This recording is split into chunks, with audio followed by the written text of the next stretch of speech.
Alright everyone, welcome back to the channel. Today I have new tires. So I'm just going to do a little quick update on the tire situation with the car, wheel fitment, and that kind of thing. So let's get into it. Alright, so I'm on MF10's King Motorsports new NSX spec. That's 17 by 8.5 plus 40 in the front, 18 by 10.5 plus 45 in the back. However, I'm on 10mm spacers right now. You can see the spacers right there, 10mm spacers, front and rear. And the reason was not to necessarily get the wheels flush, but it was to test out whether I could do wider tires. And you know, the internet says I can with some rubbing, of course, but I wanted to find out specifically for my case. You know, every car is different, right? How your fenders are rolled, how low you are, what areas you drive in, things like that. And different people have different opinions about like how much it rubs on lock and things like that. So I wanted to, of course, experience it for myself. So what am I talking about? These 8.5 plus 40s are pretty aggressive to begin with, right? I'm running 215 40 17 Falcon RT 660s. These tires do run pretty wide. If you compare them to like the Falcon RT 615, the 615 is way more stretched than these. It does have a slight stretch, which is the point of new tires. I'll get into that in a second, but it's not bad at all. The 215 40 17 on 8.5 is not bad with the RT 660 because it's wide. The back, the rears I'm on 275 35 18s. It's a little bit better fitment in the back. 275 on a 10.5. You can see here. A little bit more meaty fitment, a little bit less stretch. There is a slight stretch, if you can consider it a stretch. So, why do I want new tires? I do kind of need new tires because my rears are a little bit worn on the inside. But the main reason I had put 10mm spacers in the front is because I wanted to try out what a 235 40 17 tire would. I wanted to simulate what a 235 40 17 tire would kind of be like. So it's not exact, but a 215 tire with a 10mm spacer is effectively pushing the tire out 10mm on the outside. A 235 is, of course, 10mm, 20mm wider than a 215, so 20mm wider total, meaning 10mm on the outside, 10mm on the inside wider. I wasn't too worried about the inside, I was more worried about my fender. So that's why I put the 10mm spacer on to kind of position the tire. It positions the whole wheel, but positions the tire in a place where the 235 would be on this wheel without the spacer on. In general, the tire should be around this area, and I've been driving around just fine with it on like this. And most importantly though, I did want a meatier tire. So I wasn't a huge fan of this slight amount of stretch that's on this wheel. So with the 235, that should correct that issue on this wheel. And then, what's the reason why I had to go with, I haven't told you guys the size of the bottom ones yet. The bottoms are 295 35 18s. So that is pretty wide.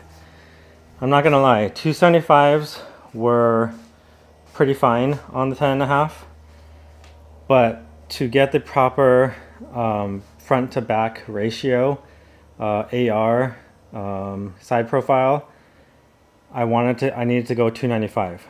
I'll get into the nerdy statistics in a second, but essentially the 295 35 18 provided a matching AR, corresponding AR to the front that worked for me.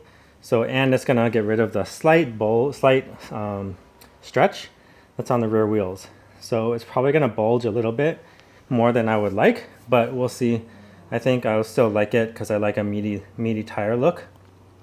So once I throw these 295s on in the back and 235s in the front, I hope it's going to look good. So I'm going to keep these tires just in case I need to throw them back on. And then I'm going to also show you in this video where exactly it does rub, because it does rub currently with this tire. And I think for the 235, I'm going to have to modify the fender liner a bit more by cutting some bits off of it. Once I get the car up on jack stands, get the wheels off for the tire mounter to come right here, I'm going to show you guys the fender liner and show you guys what area it's rubbing and what area I'm going to have to cut off and how much clearance I'm going to gain from cutting it. Okay, so on the driver's side, you can see here that I am rubbing and have rubbed in this area. This is a new fender liner that I put on, so this is not from the previous owner. This is from the previous owner. I don't think I've contributed to that at all. But for this, I did this all completely. And you can see here that there's a wear spot right here because there's a bulge from the chassis sticking out right here. So this whole area will be a little bit of a concern, a little bit of rub area for the rear of the fender liner. And the front, you can see up here, there's a spot up here, and these guys right here in the corner. You can see that these rubbed. Alright, so we got Eric here from Roccos Mobile Tires here to install the tires for me. Super cool guy, I recommend him. I use him for every time I need to install tires. I pay a little bit extra to have it done at home. It's super convenient. He comes to you, uses his equipment in his van, and just installs and does a really good job taking care of everything. I prefer to take wheels off no matter who installs it, but he will do all the work for you. Take off your center caps, take off, make sure he cleans up the wheel weights and everything like that. So highly recommend Eric. Super good guy. Please definitely hit him up if you're in Orange County, LA, and need some work done for your tires. He can also help you get your tires as well as mount and balance them. So Eric was just telling me that these little nibs right here, there were some on the edge right here and on the inside edge, and sometimes it seemed to be leaking on that tire that he has in the car right now. So he thinks that it was getting in the way of the wheel seating correctly with the tire. So just another reason to de-nib some of these tires. Example. Oh, nice. There it is. So these little nibs will get tucked under. Oh man. And they'll start leaking. They'll create a channel. Nice. They're so tiny, but it's enough to create a leak. Lucky you caught that.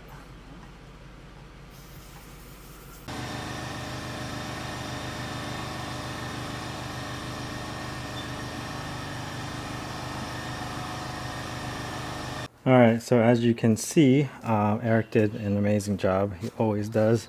So again, highly recommended him. Eric at Roccos Mobile Tires. I'll put the link to his website in the video description. But here are the front tires, and they look really good. So you can kind of see what I was talking about before, where the tires, the Falcons, and any other tires that have a lip protector, the overall shape of the tire is different as it contacts the wheel. And you can see here that it kind of sinks in and bulges outwards due to the width of the tire. So when you're running like a narrow 215, or not narrow 215, but you're running a 215 as compared to a 235, and especially like an AO52 where it sits like this, it does not have a lip protector.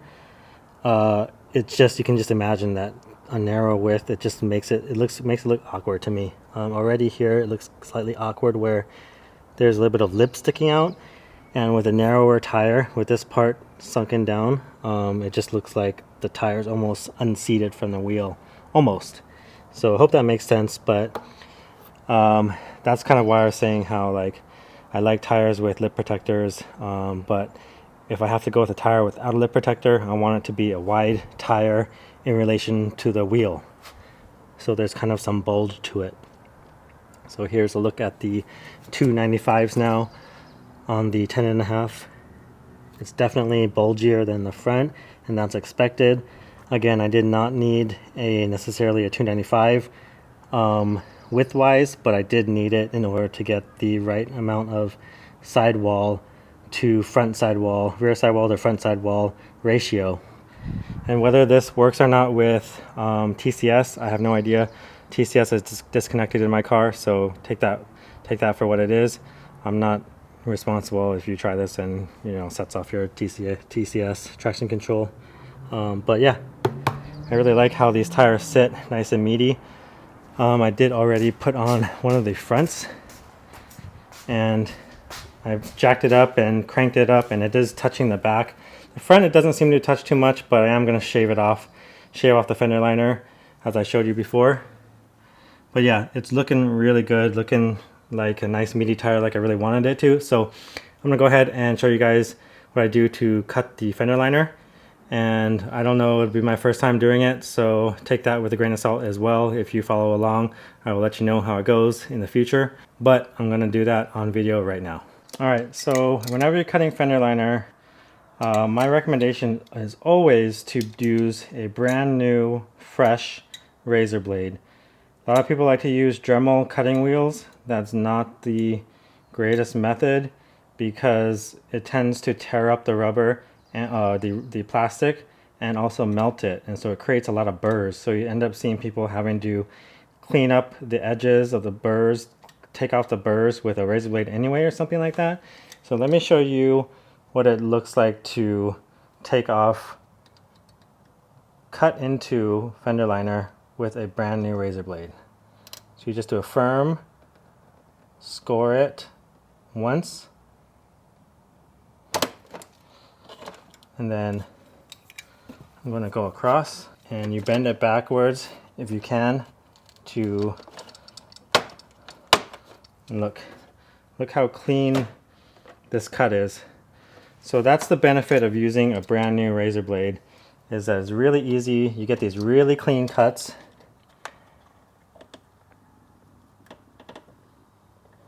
So of course you have to be very careful on your fingers, but that is how you cut fender liner with a razor blade. You get these really, really clean cuts with no burrs on them. Take a look. So I gave each one of these a little bit of a cut. I just extended what was already worn. If yours is brand new and never worn before, that's kind of what you're going to have to do. I will cut more if I end up rubbing more, but from inside the car, I'm not really going to be able to tell what's rubbing. Well, I guess I'll be able to tell based on depending on which way I'm turning. So again, this is going to rub when I turn right. This is going to rub when I turn left. Here's a quick look at what I did for the passenger side. Hopefully it's enough. If not, it'll wear down the clearance itself and hopefully not grab onto anything on the bottom. If I wanted to, I could probably cut the bottom a little bit more just so the tire doesn't have anything on to grab onto and tear out my fender liner. But yeah, I'm basically just cutting the front. I'm not cutting the rear. The rear is basically all the way up against the chassis anyway, so it'll rub, it rubs. I'll just have to be careful when turning at full lock.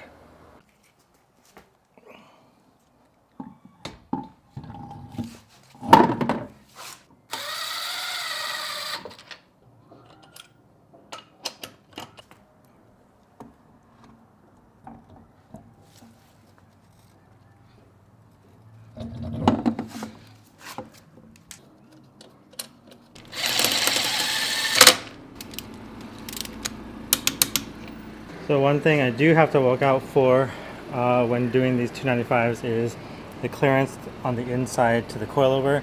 It's pretty close. I can fit my fingers in there, so there's at least, I don't know, a centimeter or so clearance. But I'm going to jack it up and look at it closer at ride height level. Alright, hopefully you guys can see here. It is pretty close. I would say definitely less than a centimeter of clearance, maybe half a centimeter. But I'm going to keep an eye on that. On the outside, the tire clears. So again, this is 18 by 10.5 plus 45 with a 295 3518 CR-S. I do have my fenders rolled, otherwise it would not clear. But you can see here that I have clearance. It's possible that it might touch can see my fender roll kind of ends like around here. So it's possible that I might touch a little bit right here. We'll see at full compression, but otherwise it looks very good. Of course, the wheel looks more sunken in, but the tire looks more meaty, so I don't mind that at all. I definitely prefer a meatier tire over a more flush wheel, if anything. So excited to get this thing on the ground.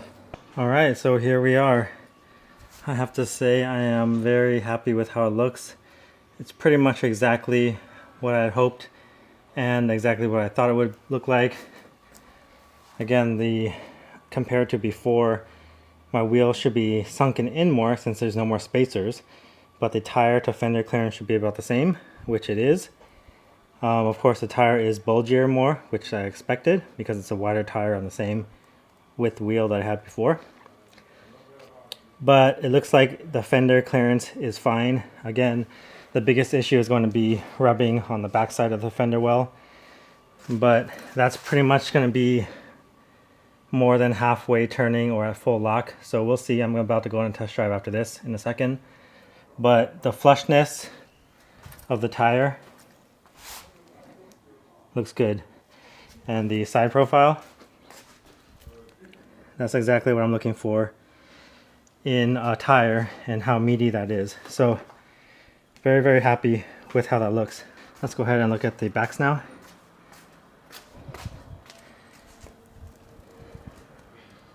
So the back looks good. Again, it's pretty bulgy, but not too much in my opinion. And the fender clearance looks good. The flushness to the fender also looks good. And I did look underneath the rear bumper at ride height. This side is closer to the coilover than the other side, so that points to a difference in camber. But something to look out for in case I try to dial in more camber, which I won't. But just in case, alignment ends up going that direction, I want to make sure that it's not touching the coilover. There is probably about maybe a little between a half centimeter and a centimeter of space between the coilover and the top of the tire. But so far so good.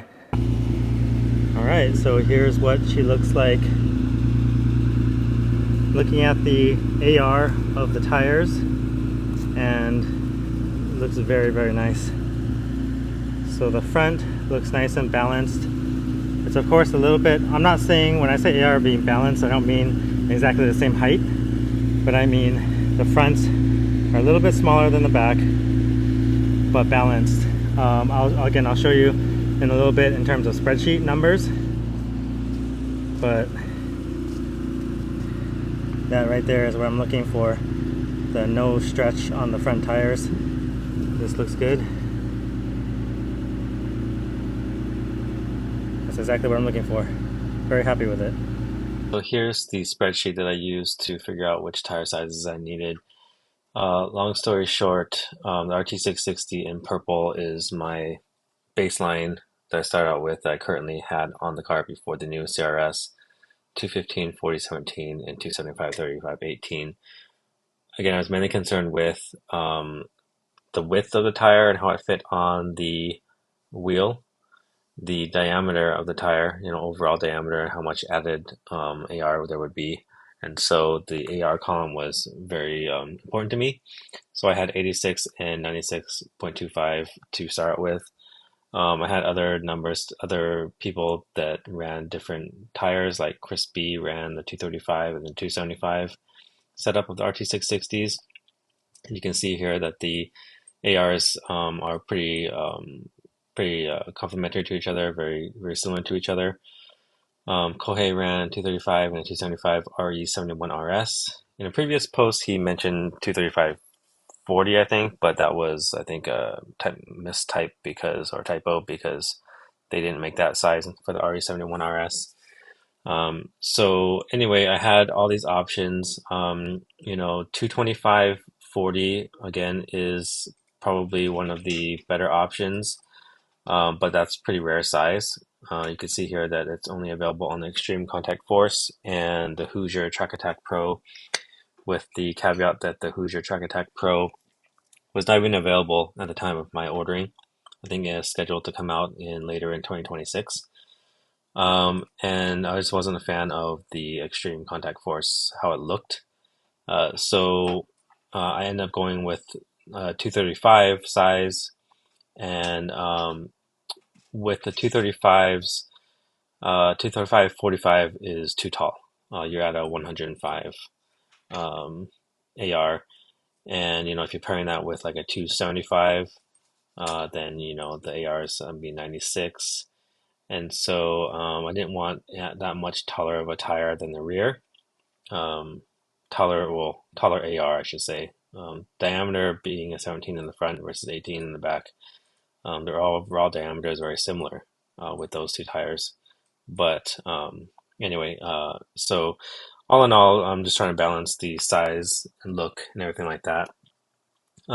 So with the available combinations of 235s and wider tires, wider rears, for example, if you look at the RT660s, if I went with 235/40 for the fronts, here's my options for the rears: 275, 285, 290, and 295 options. But the ARs didn't look good to me. Again, on the 275, I wanted something a little bit wider, and so my options were these down here. But then, the 85 and 88 ARs for the 285 and 295 were not going to look good with a 94 AR for the front, and then 118 AR would just be gigantic. So, long story short, I also cross-shopped these other tires, even an NTO1, which is a 100 tread wear tire, and landed on the CR-S. So CR-S has 235/40, which is again a pretty rare size. I think it's the only one, or NTO1 has a 235/40 also, but nothing between a 275 and a 305, which is weird. So, that's what I mean by CR-S had the combination of a 235 and a 295 that I liked, a 94 and a 103 AR. And so that's how I ended up with the CR-S based on all of the calculations you see here, options and all that of other tire brands and around the 200 tread wear tires. All right, and here's a final look and discussion of the tires. At this point in the video, I'm going to apologize for how disjointed it may have been up to this point, just because I filmed the tires and everything on like 3 different days and like a week apart each. So this latest right now, I'm filming it in this latest section because I have driven it around for about 2 weeks now. Not a whole lot, but 2 weeks enough to figure out like how much it's rubbing and all that. So I'm gonna go over that with you guys right now. It looks really good. Again, it is exactly what I wanted in terms of meatiness. I don't think I mentioned at this point, but I am a fan, have always been a fan of how meaty tires can look on a 16-17 setup. But with the O2 front end that I have, and of course the big brake kit, I feel, this car needs at least 17s all around, if not the 17-18 setup that I have right here. I think I probably mentioned this before in a different video, but the O2 front end is a lot bulkier than the pop-up front end. The front portion of it looks like longer and bulkier. It has more visual weight, and that lends itself to 17s more, where 16s, like when I had the M7s on the car, 16s just look too small on this car. So anyway, this is the setup here. Again, it looks really good. Pretty much everything I wanted and what I expected from when I ran the spacers on the 215 RT660s as a test. So let's get right into where it's rubbing. It rubs a lot. Let me turn the wheel and I'll show you. All right, so with the wheel turned to the right, on the left side of the car, you're gonna be rubbing up front. And that's why you saw me cut the fender liner right here along these ridges. On the right side of the car, is where you're going to be rubbing back here. It's touching right now, I believe. And so you can see that it's been rubbing, and so it's going to go the opposite direction of the opposite is going to be true in terms of where it rubs when I turn left, of course. When I turn left, the front of this liner will rub, and then the back of this liner will rub. So you can see here that it rubs straight through the fender liner. Actually, I already had a hole in there from my 215 RT660s. But it's just getting worse now, of course. It looks like there is a kind of like a pinch weld, a seam-ish right there. That's not helping, so I'll have to take off the fender liner and see what it looks like underneath, but it's definitely rubbing a lot there. Now, as for the back is what I did not expect. The front I knew was gonna have a lot of rubbing. The back, because I did choose to go with 295 tire in order to balance out the front tire, AR, I'm getting rubbing. Well, first of all, without spacers, I was rubbing the coilover. I'll drop a picture in the video right now, but basically the coilover, KW, the adjustment perches were lining up right about here on the tire on the inside, and it was touching. And this is going to depend on how much camber you have. I'm not sure how much camber I have. I have more camber on the left side than the right side, is what I noticed, because I was not rubbing on the right side, my coilover.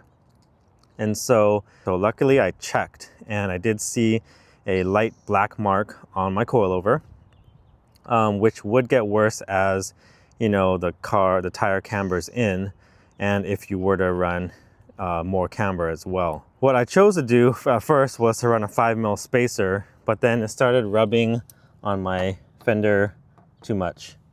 These fenders are rolled from Mr. Sexy, but mainly, if I can pull back here, mainly, let's see, the major parts that are rolled probably starts from right here to right about here-ish, actually. So he actually didn't like roll a whole lot. This area on the right side and this area right here are only slightly rolled. And so I'll throw in another picture, but this area right here where exactly where my flashlight is, you can see that there's like a little bit of a worn, the metal is silver because the black paint's worn off. So that part could be rolled more or shaved more.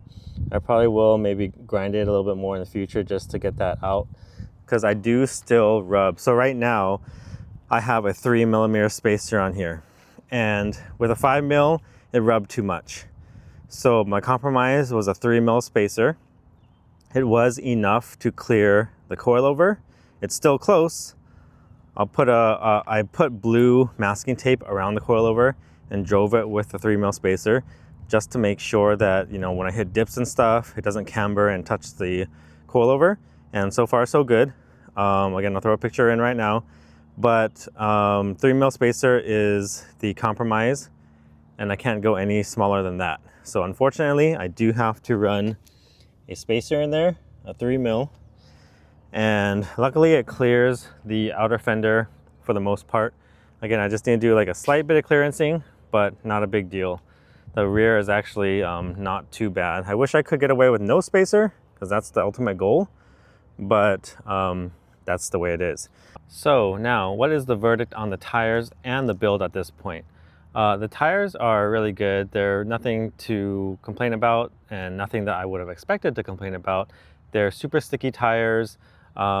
Those who are not aware, Nankang, you know, I probably mentioned this already in the video, but you know, people may see Nankang who are not familiar and say like, oh, you're using like a cheap tire, Chris.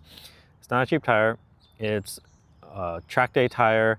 Lots of people use this tire. It's super sticky. Lots of people use it on the Nürburgring, at track days locally, whatever. And so it's well known. Bottom line, I have no worries about the tire and performance. I'm not even going to be using the performance of this tire to its max capacity or anywhere near its max capacity anyway. I am very self-aware of what I do with my car. I don't pretend that it's a track car. I don't pretend that I need all these track parts for performance purposes. I have track parts and performance parts on my car, but I'm aware that they use probably like 10% of what they're meant for. Anyway, so yeah, the tires, no problem. They're gonna perform fine. They look good, which is my biggest thing. And so yeah, but then what does that mean for the build? It means that how I feel about the tires in terms of the build is that I'm okay with it. I'm not thrilled with it. I'm super happy, of course, like I mentioned already, that it looks really good, but the car is more compromised now because of the tires. The usability of the car, the drivability of the car is compromised, right? There's more to worry about in terms of rubbing everywhere, front and back. So there's compromises that I'm gonna have to live with in order to get the look that I wanted. And so whether I stay with this tire and live with those compromises, or over time I feel like that it's too much for me to deal with and maybe I want to go back to a narrower tire where I have fewer problems, that remains to be seen. But for now, you know, I'm happy with it and happy enough to keep it as is. And so we'll go from there. I think that'll do it for this video. I appreciate you guys sticking through to the end, and I will see you in the next one.